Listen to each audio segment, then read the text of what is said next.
Hi friends, నేను జ్యోతిర్మయి. ఈరోజు మనం రెగ్యులర్గా చేసుకునే సాంబారునే ఇంకాస్త హెల్దీగా నా స్టైల్లో ఎలా చేస్తానో చూద్దాం. ముందుగా ఓ కుక్కర్ తీసుకోవాలి.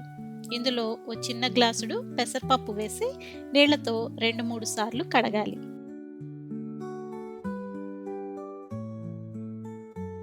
తర్వాత ఇంకొన్ని నీళ్లు పోసి కాసేపు నానబెట్టాలి. తర్వాత ఓ స్పూను నెయ్యి వెయ్యాలి. కందిపప్పు కానీ పెసరపప్పు కానీ వండేటప్పుడు కొద్దిగా పసుపు కానీ నెయ్యి కానీ లేదంటే కొద్దిగా నూనె వేస్తే పప్పు మెత్తగా ఉడికిపోతుంది. ఇప్పుడు కుక్కర్ మూత పెట్టి సన్నమంట మీద 2 విజిల్స్ వచ్చే వరకు ఉడికించాలి. తర్వాత ఓ పెద్ద పాన్ తీసుకొని కొద్దిగా నూనె వేయాలి.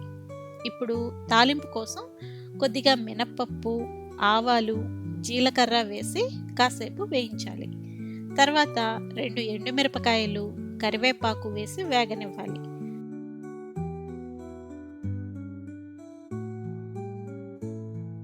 ఆ తర్వాత ఉల్లిపాయ ముక్కలు, క్యారెట్, మునక్కాయ, టమాటో, బూడిద గుమ్మడికాయ ముక్కలు కూడా వేసి కలపాలి.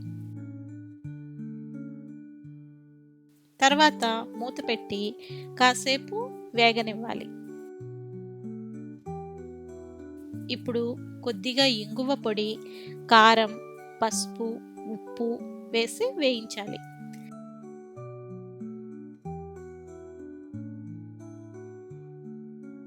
కాసేపు అయ్యాక కొద్దిగా చింతపండు పులుసు పోసి ఉడకబెట్టాలి.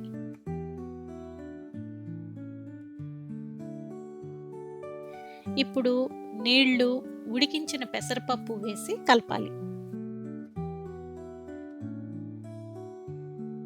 తర్వాత సాంబార్ పొడి కూడా వేసి మరగనివ్వాలి.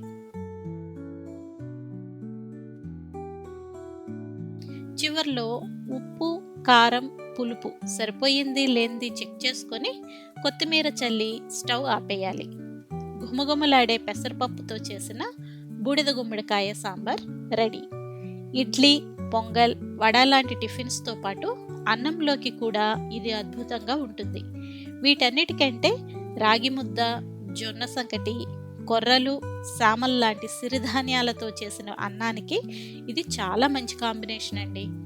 ఈసారి ఎప్పుడైనా బూడిద గుమ్మడికాయ తెస్తే ఇలా సాంబార్ చేసి చూడండి.